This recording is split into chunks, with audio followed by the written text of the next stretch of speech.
The great interstellar station floated in the middle of deep space like a shining jewel. Ships from hundreds of worlds came and went every hour. The wide halls of the station echoed with voices, music, and laughter from many different species. Some were tall and covered in scales. Some glowed with light, and some, like humans, walked with 2 legs and wore smiles on their faces. Among all these beings lived a small alien named Plyra. She was barely half the height of an adult human. Her large round eyes sparkled with curiosity, and 2 thin antennae waved gently whenever she was excited. Her voice was soft and sweet, and her personality was filled with endless questions. Humans on the station often said she was adorable, a word she had learned to love even though she did not fully understand it. Plyra had been studying humans for months. She wanted to know why they laughed so much, why they told so many jokes, and why they always formed groups called families. She noticed that humans enjoyed gathering for meals and talking about their lives. They seemed to have a closeness she had not seen among many other species. To her, it was fascinating. One evening, Plyra was invited to dinner with a small group of humans who worked as engineers on the station. They sat around a long table filled with trays of food that smelled strange but delicious. Plyra sat in her own chair, her legs dangling above the floor as she tried to taste everything. The humans laughed kindly when she scrunched her face at something too spicy, and clapped their hands when she found something sweet she liked. The conversation at the table was light. The engineers joked about their work, teased each other about mistakes, and shared stories from Earth. Plyra listened with wide eyes, absorbing every word. Then one woman began to talk about her 2 children who lived back home. She described how much she missed them and how she could not wait to return and hold them again. Another man mentioned that he hoped to start a family soon after his contract on the station ended. Plyra tilted her head, confused. She tapped her fingers on the table and finally asked in her gentle voice, "What does it mean to start a family? Do you grow them or build them?" The humans laughed softly, thinking she was joking. But when they saw her round eyes blinking with honesty, they realized she was serious. One man cleared his throat and explained, "Well, humans have children. We, reproduce. That's how families begin." Plyra leaned forward, her antennae twitching. "Reproduce? Yes, I have heard this word, but wait, humans reproduce like that?" She paused for a moment as if trying to remember something she had heard before. Then she asked with innocent boldness, "Can I try too?" The entire table fell silent. A woman choked on her drink. Another man coughed in surprise. For a moment, nobody knew how to answer. The humans looked at each other, some covering their mouths to hide laughter, others turning red from embarrassment. Plyra looked from one face to another, puzzled by their reaction. "Did I ask something wrong?" "I only wish to learn," she said softly. The humans quickly realized she was not joking. She truly did not understand why the question was so shocking. One of the engineers leaned closer and said carefully, "It's not wrong, Plyra, it's just, reproduction for humans is a very private thing. It's not something we usually talk about at the dinner table." "Oh," Plyra said, her antennae drooping slightly. "But why? Is it dangerous? Is it forbidden?" No, the woman answered quickly. "It's natural. It's just personal. Humans don't usually invite others to try it with them." Plyra's eyes widened in surprise. "So it is not like growing crystals in a chamber, or dividing your body into smaller parts? My people split into 2 when it is time. Everyone watches and cheers. It is a celebration." The humans burst out laughing again, but this time it was warm and friendly. They were not mocking her. They were amazed by her honesty. One man wiped a tear from his eye as he said, "Well, humans do it differently, and it's much more private." "But I still wish to understand," Plyra insisted, her voice filled with determination. "If humans are my friends, I must learn what makes them who they are. Families seem very important to you. If I cannot try it, then at least explain it to me. Please." The humans exchanged nervous glances. They had expected a normal dinner, but now they were caught in one of the strangest cultural conversations they had ever faced. Still, they could not ignore her request. Plyra was kind and open-hearted. She had never mocked their ways, and she had always shown deep respect. One of the engineers leaned back and sighed. "All right, Plyra, we'll explain. In simple terms." As they began to describe reproduction in careful scientific language, Plyra listened with complete focus. She asked questions after every sentence, comparing the human way to the methods of her own species and the other aliens she knew. She pointed out differences with great excitement, as if she had discovered a new star. Around them, more humans at other tables began to notice the conversation. They leaned closer, whispering to each other, trying not to laugh too loudly. Soon the whole dining area seemed aware of Plyra's question. By the end of the meal, the humans were both embarrassed and amused, but also touched by Plyra's sincerity. She had asked a question no one expected, but she had asked it because she wanted to understand them better. As they left the table, one of the engineers muttered half to himself, "This story is going to spread across the whole station by tomorrow," and he was right. The next day, in the busy corridors of the station, Plyra's innocent question was already the talk of every cafe, workshop, and control room. Some laughed. Some were shocked. Some even debated whether such questions should be asked at all. But no one doubted one thing. Plyra had started something unusual and perhaps something important. The next morning, the vast interstellar station buzzed with whispers. In every corridor and every cafe, someone was retelling the story of the adorable little alien who had asked the most unexpected question at dinner with humans. "Wait, humans reproduce like that? Can I try to?" It became a sentence repeated with laughter, surprise, and even curiosity. Plyra walked through the halls with her usual cheerful steps, unaware of just how far her question had traveled. She waved at workers, nodded to merchants, and stopped often to examine small trinkets in the market. But everywhere she went, eyes followed her and smiles appeared as soon as she passed. Finally, a group of aliens stopped her near the lift tubes. They were tall beings with long necks and feather-like hair. One of them leaned down and asked, "Plyra, is it true? Did you really ask humans about their reproduction?" Her antennae twitched with pride. "Yes, I did. I wanted to understand. Why do you all laugh?" The group chuckled, but kindly. "Because no one has ever asked them so directly. Humans guard their secrets, but you open the door." Plyra frowned slightly. "But is it wrong to ask? My people always share openly. When we divide and create new life, it is a festival. Everyone sings. Why should humans hide such joy?" The tall aliens looked at each other and shrugged. "That is why we find humans strange too. Perhaps you have started something bigger than you think." Plyra tilted her head. She did not yet understand, but she sensed this was only the beginning. Later that day, she joined another gathering, this time in the learning hall of the station. Humans had agreed to explain reproduction and family building in a way that was both respectful and educational. Dozens of aliens filled the chamber, eager to listen. Some had even brought recording devices, believing this would become an important lesson.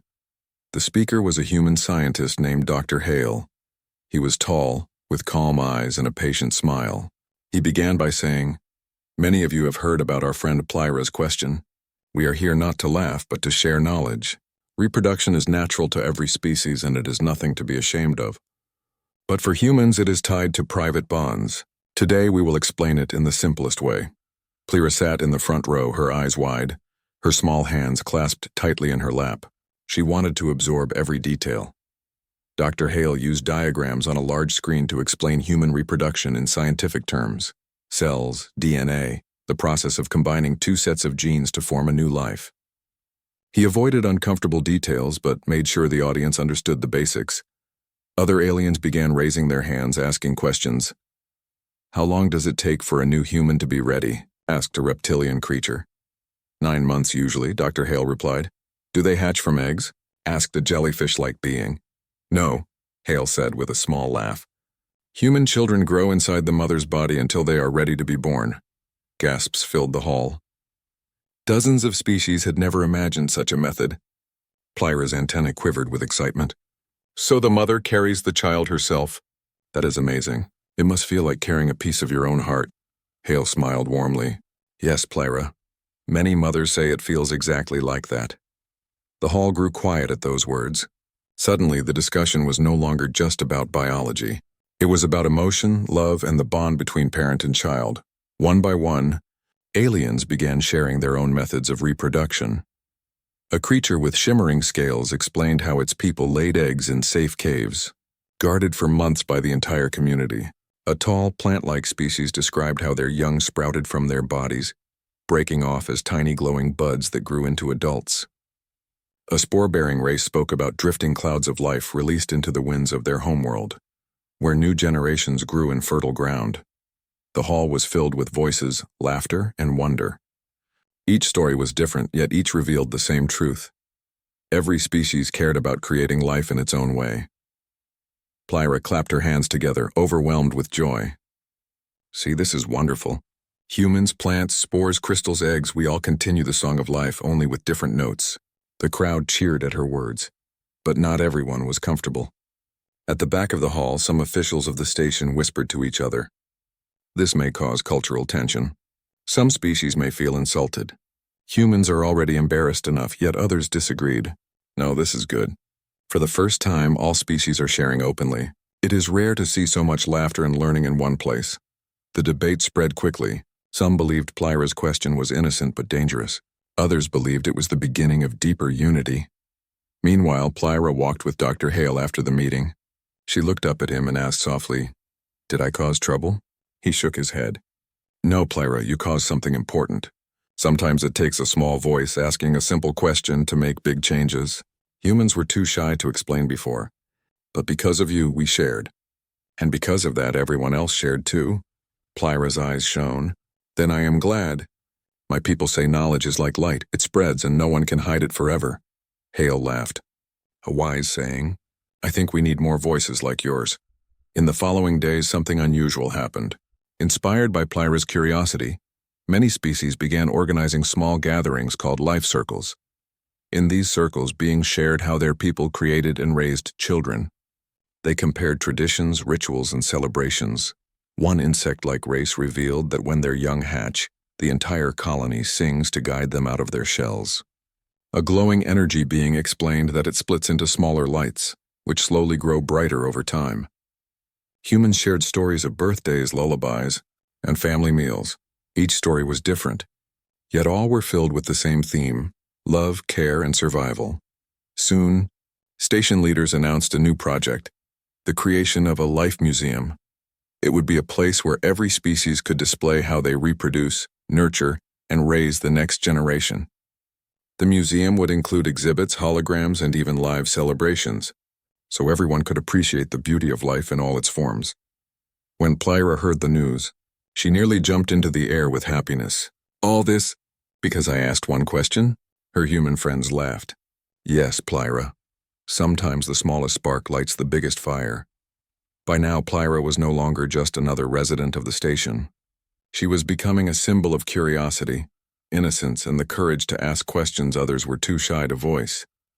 But she still felt she was missing something. She understood the science of human reproduction, and she saw the importance of families, but she did not yet understand the heart of it. Why did humans speak of it with such tenderness? Why did they smile when they mentioned their children? She promised herself that she would find the answer. And deep inside, she sensed that the humans were preparing to show her something far more powerful than any chart or lecture, something she would never forget. The day of the grand opening finally arrived. The Life Museum was ready. Months of planning, cooperation, and excitement had turned Plyra's simple question into one of the most important cultural projects on the station. The wide hall of the museum shone with soft lights. Doors made of polished crystal opened to reveal rooms filled with displays from hundreds of species. Each section showed how that race reproduced, raised their young, and celebrated family life. There were glowing cocoons, delicate nests, holograms of spores floating across alien skies, and pictures of creatures singing together as new generations were born. Crowds filled the place. Humans walked beside scaled beings. Energy creatures glided near tall plant people, and tiny insect folk buzzed around the displays. The air was alive with laughter, questions, and the hum of many voices sharing the same wonder. At the entrance stood Plyra, her eyes wide, her antennae swaying with excitement. She had been given the honor of cutting the ceremonial ribbon. With a small crystal blade, she sliced the ribbon while smiling brightly. The crowd cheered. "Welcome," she said, her little voice amplified across the hall. "This is not just a museum. This is a home of life. Here we see that every species is different, but every species loves the same gift, new life." The crowd cheered louder, and Plyra's cheeks glowed with pride. Inside the museum, Plyra ran from one exhibit to another. She gasped at the sight of egg chambers. She clapped at the holograms of glowing sprouts, and she laughed at the tiny buzzing larva that crawled out of a simulation pod. But she was waiting for one thing most of all: the human display. Finally, Dr. Hale and his team guided her to the central section of the hall. Unlike the other displays, the human exhibit was not filled with machines or scientific diagrams. Instead, it was simple. On the walls were holographic images, families together, parents holding newborns, children learning to walk, brothers and sisters laughing, grandparents smiling with love. At the center was a large screen showing videos from Earth.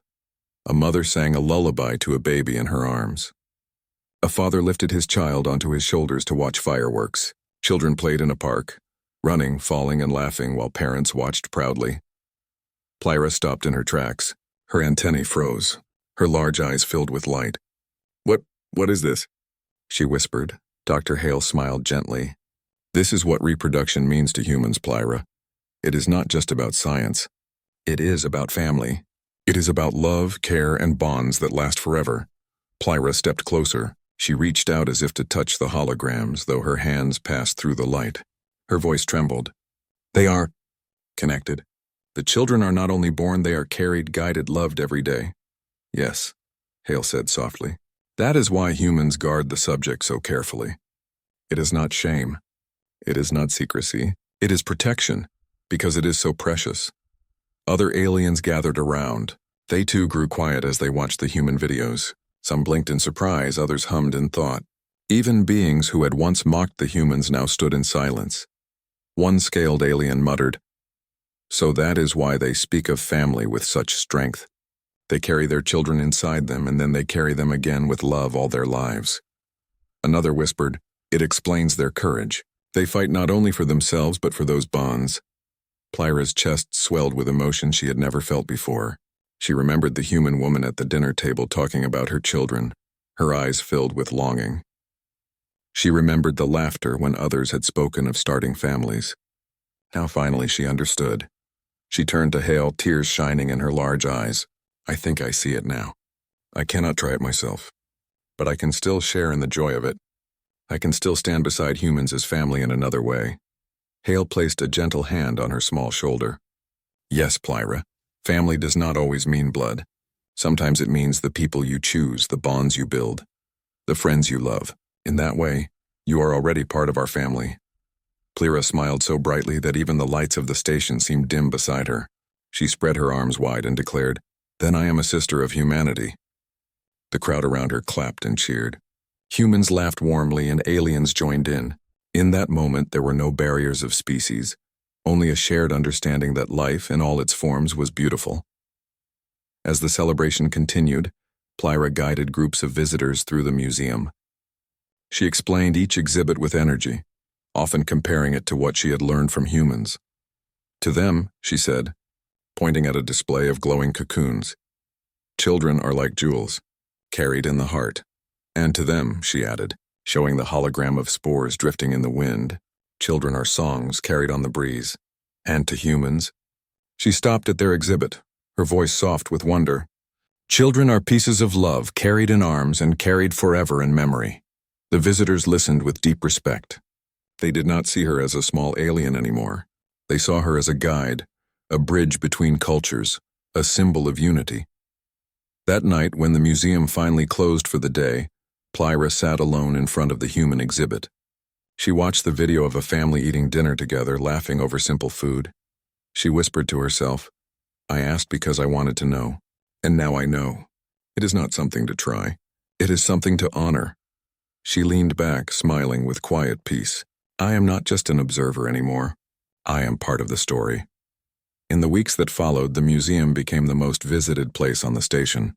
School groups came, travelers stopped, and even leaders from distant worlds made visits. They all walked away with a new respect for humans and for each other. The story of Plyra's innocent question spread even further, carried to distant planets, repeated in classrooms, shared in homes. It was told not as a tale of embarrassment, but as a lesson. Sometimes, the simplest curiosity can bring great understanding, and in every version of the story, one line remained the same, spoken with fond laughter. "Wait, humans reproduce like that? Can I try too?" It had started as a bold, innocent question. But in the end, it became a symbol of unity, for it reminded the galaxy of a truth older than the stars themselves, that the strength of life is not only in survival, but in the bonds of love that make survival meaningful. And for that truth, every species looked to humans and smiled.